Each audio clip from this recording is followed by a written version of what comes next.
Well, thank you so much, Sarah, for that very powerful presentation. I want to take us back, actually, 28 years ago this week. I don't know how many people in the room. I think there are some people in the room like me who will remember well that extraordinary moment when the Berlin Wall came down. For so many of us who had been raised, who had been born after the wall went up, we had known nothing else in our continent but a divided continent, and half of it in the block of red in our geography textbooks. We didn't really even know. We vaguely knew the names of countries like Romania and Hungary and Poland and Bulgaria and Czechoslovakia as was. But it was a block of red that had disappeared at the end of the Second World War, and then once the wall went up, it seemed as if it would be closed forever. When it came down, I think most of us found it almost impossible to believe that it had happened. And we were all euphoric, really, with the revolutions that spread across Central and Eastern Europe and spread peacefully. We imagined that there was this transition to democracy that would happen rapidly and would change everything forever. Of course, it hasn't happened rapidly, but the reality is there has been very significant progress in 28 years, and the EU has played such an extraordinary role in healing our continent, in bringing together the countries that were divided, and in strengthening and supporting democracy and the development of democracy, even at a time as we see tides of nationalism sweeping across our continent. It is actually the EU, certainly from my perspective and from our perspective as an organisation, that keeps that flame of democracy alive. But what does democracy actually mean? And what does a move away from authoritarianism mean? And we may all remember that along with the euphoria, very quickly in the very late 89 and early 90s, we started to see some of these images, which sadly we can still see some similar images today. And I'm sure people remember the pictures from Romania and just quite how shocking some of these images were to us at the time. We found it almost unbelievable. They were almost indescribable to imagine that children were being kept in these kind of conditions. And it seemed like something that belonged to science fiction or to a bygone age. This was 1989 in Romania. And there were so many shocking things that happened in the institutions in Romania. And I'm not just going to focus on Romania, but it was the one that came out that all of us were shocked by. I think less of us realised that the same thing was happening, perhaps not on quite the same scale, across the whole of Central and Eastern Europe. And we find that whilst these institutions purportedly were set up to care for children, it's called the child welfare system, it's called protection, it's called care, that what happens once you place children in an institutional environment, very much as Sarah was telling us, is that the regime itself, the needs of the institution take precedence over the needs of the children. The staff have a particular set of things they have to do each day, and you may have one member of staff looking after 20 kids, and sometimes 40. And they develop approaches to looking after the children that ultimately are degrading, are humiliating, and at times are torture. This is an institution I was involved in closing in 2001, 2002 in northwest Romania, and at the time it was considered still the country's worst institution. There were 270 children and adults with disabilities, intellectual disabilities, some with physical. And every couple of months, the kids were lined up to have their heads shaved, allegedly to control lice. And we would see the children at the back of the queue getting more and more distressed as their turn was coming, because if you were at the back of the queue, by the time you got to the front of the queue, the razor was getting blunter and blunter, and we would see the cuts in the children's heads. This was a painful, humiliating, degrading process. And yesterday, Ellen talked to us about her experiences of dehumanization. And it's amazing how many institutions across the world in how many countries use this head shaving And they say it's because of controlling lice, but ultimately it really is about dehumanization. And Angus was talking yesterday about how difficult it is for kids to complain, how less credible they are when they're in a uniform and you know, when you see the children who are half naked and whose heads are shaved, the vulnerability of these kids, the challenge for us to see them as individual human beings, and the challenge for them to assert themselves as individual human beings in that environment, it's almost impossible.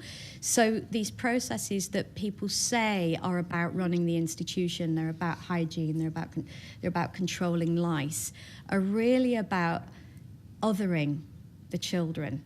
You know, they're about us creating this excuse for why we're doing this to kids.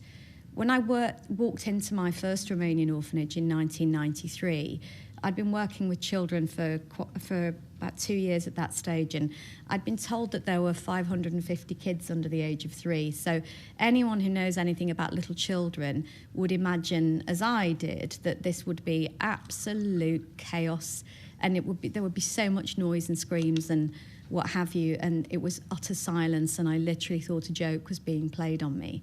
That how is it possible to have 550 children under the age of 3 who were completely silent? But that's actually what happens to kids. Those of us who know about attachment and what have you know that within a couple of days of children lying in newborns lying in a cot in an institution, they've actually stopped demanding, they stop crying, because nobody comes to meet their demands. And this is why it's possible to have that silence. And that lack of stimulation, that neglect, then results, as we know, in the self-stimulating behaviours that, again, Shara was talking about, the rocking back and forth and so on.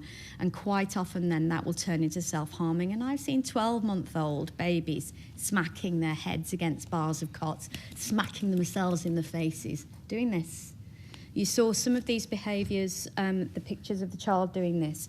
We see children trying to protect themselves from the environment outside them because the environment is so terrifying that they're living in.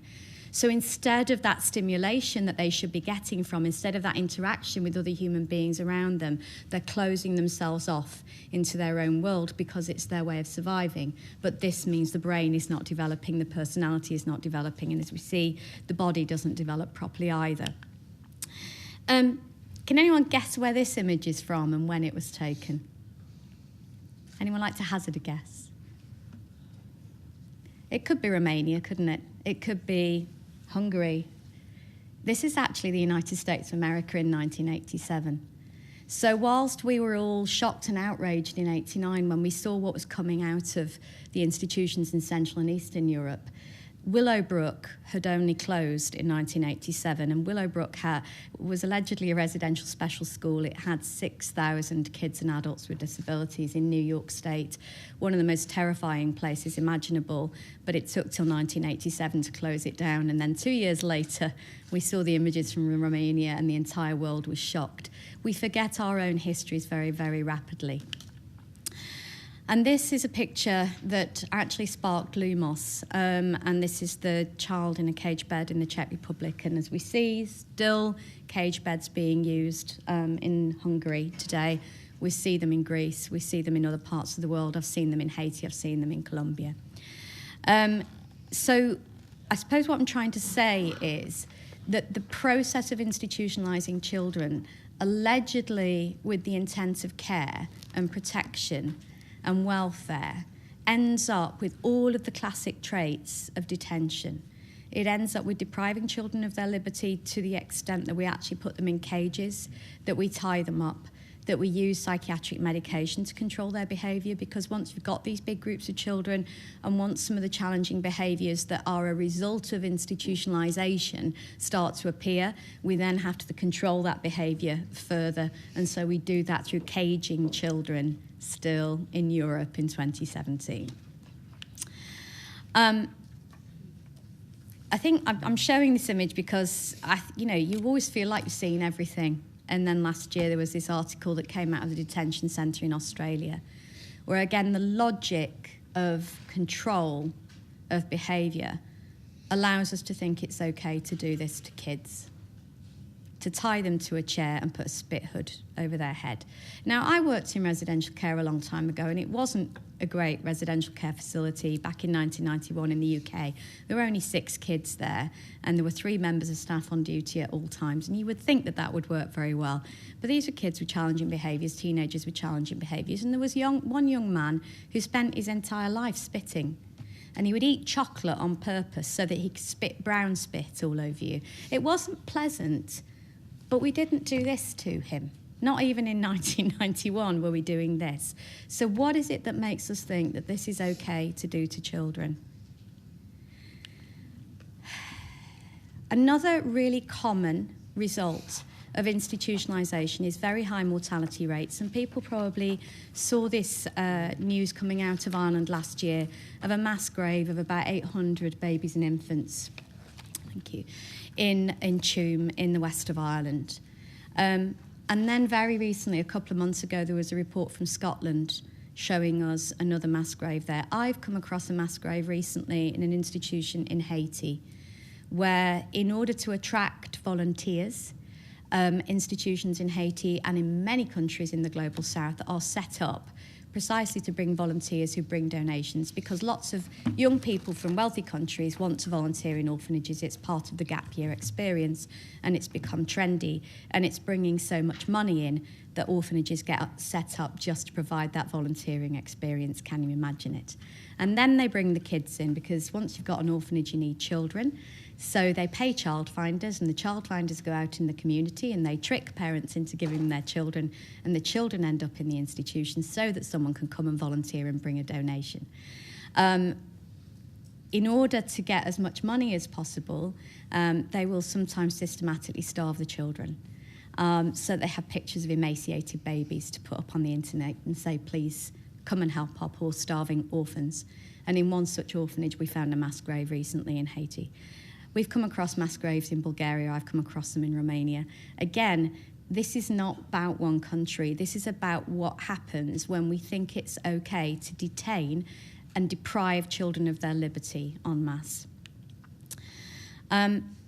Why do children die at a high rate in institutions? Well, there's much higher levels of violence in institutions, but particularly children with disabilities.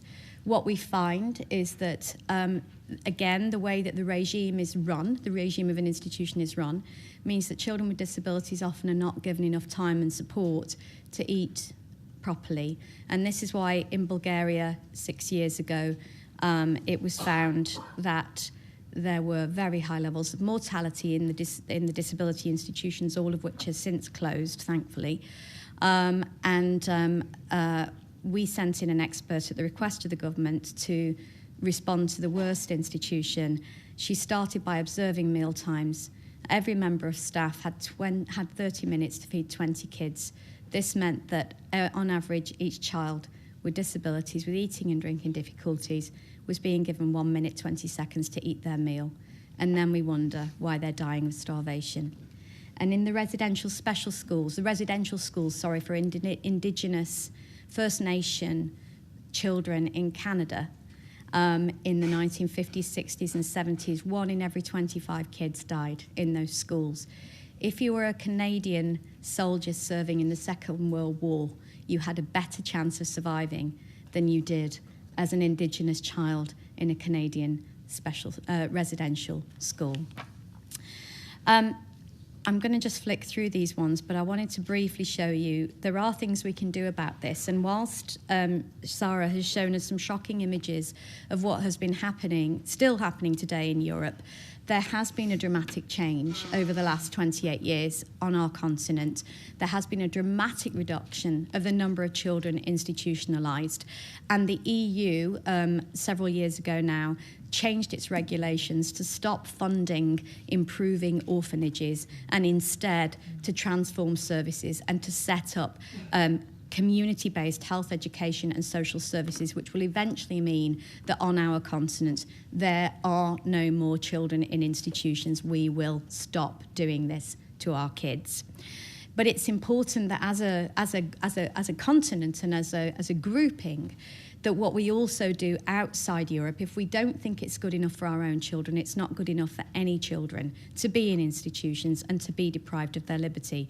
So we need to make sure that everywhere we spend money, we ensure that places like Maigoma in Sudan, where the mortality rate in this baby institution was 82%, but we turned it around completely and managed to set up foster care and local adoption and prevention services, and managed to decriminalise being a single mother, which meant that babies are no longer abandoned on the streets and it's possible for kids to stay with their families. It is actually possible to transform systems of care and to do this globally. It's important as a union that we do this together, and wherever we spend our money, we say that child welfare, child protection cannot mean detaining children, locking them up, putting them in institutions. It means family-based care. It means community support services. And I just wanted to say that even in some of the most difficult of circumstances, and again, I was involved with this in Sudan, with escaped Lord's Resistance Army child soldiers, children who had been kidnapped by the LRA, and then had escaped and found their way to Khartoum, were put in an institution there, had terribly difficult behaviours, and actually we helped them. We helped UNICEF and the government to set up foster families for these kids. Within days of them moving into foster families, the challenging behaviours had all disappeared, and the kids started to realise and remember what it meant to be in a family and to remember their own families, and then to start talking about them. And it made it possible then for us to actually trace the families in Uganda and get kids back home. So even with some of the most challenging children with the most challenging pasts imaginable, it is possible to provide family-based care and to support children to live in the communities. It's amazing to see the resilience and the transformation of kids once you get them out of these circumstances. And we're currently working right now with UNHCR in Ethiopia. This is Endabaguna Detention Centre, where children who come from Eritrea across the border end up together with adults. It's an outrage of a place. We've heard many things about it the last couple of days, but we're working with UNHCR to set up an emergency foster care programme based on the one that was set up in Sudan, so the Sudanese and the Ethiopians are learning from each other, in order to make sure that unaccompanied refugee children from Eritrea and Ethiopia can also be placed in families, and that we can start putting them into these shocking places where we know they are subject to rape and to all forms of abuse and just terrifying traumas, which just compound what they've already been through. I mentioned briefly Haiti. This is one of the institutions that people came and volunteered in. We've closed this one down, and just shows you how shocking and terrible the conditions are, allegedly set up to care for children, to make it possible for volunteers to come and donate. This was their living room. And when we had a look at the money, we found $100 million going into orphanages in Haiti every year. And that would actually, that's for 30,000 kids, but that would put more than 700,000 children in school. It was 130 times the government's child protection budget, and it was more than the EU puts into its entire aid programme in Haiti, and it was half what the US puts into its entire aid programme in Haiti. So the money that's being poured into these appalling institutions for children could do so much good if we were doing the right thing with that money instead of allowing it to go into the pockets of traffickers. And I'm going to run through these very quickly just to show you that the different forms of care in institutions and in families in Haiti, in Bulgaria, in the Czech Republic, in Moldova, we see it consistently across the board. It costs a lot less per child to look after them in a family, including for children with disabilities, than it does to put them in these terrible, poor quality institutions. So there is literally no excuse. We have got to start spending this money differently. 28 years after the wall came down, what are we doing in Europe?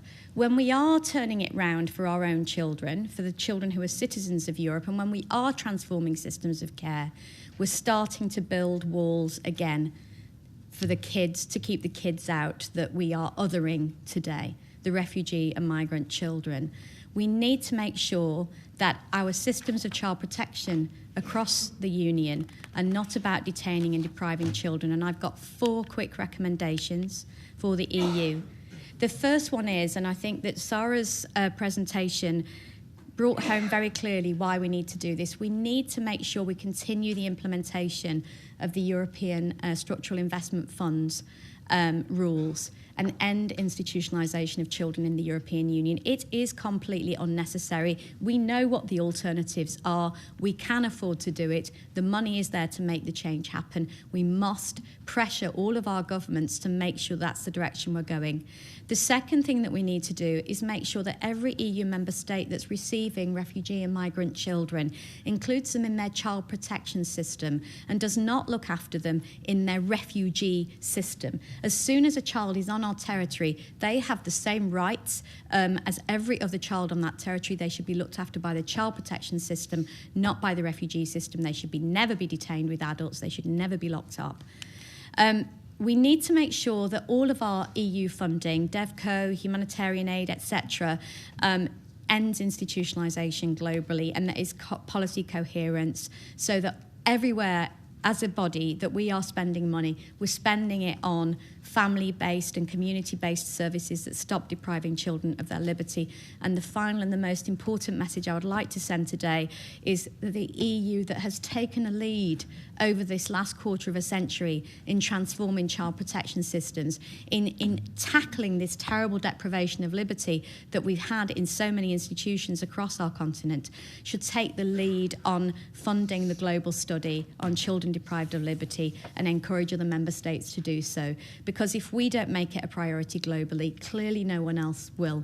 I want to leave you with one final thought, and that is that it's no coincidence that the Nazi regime and that the Soviet Union used the mass deprivation of liberty of children as a way of controlling society.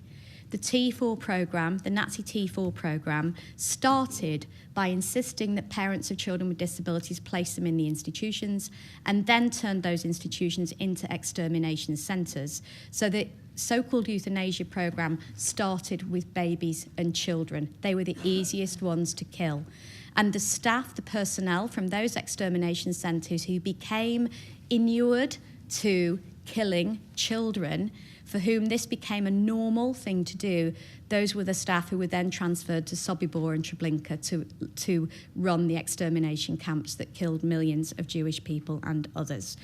And in the Soviet Union, it became habitual to lock up the children of the undesirable parents. So politically undesirable parents went to the concentration camps, and next door to the camps they set up the orphanages for their children. And kids with disabilities, again, were warehoused and left to die because they were seen as undesirable. If any country starts to go down the road of mass deprivation of liberty, mass detention of children, whatever it calls it, however it normalises it, that is the road to authoritarianism. And at a time when we are seeing democracy under threat, we must see this as the canary in the coal mine. So anywhere we start locking children up again, this has to be a sign to us that there is something wrong with our democracy. For democracy to flourish in the EU and beyond, we need to liberate the kids. Thank you very much.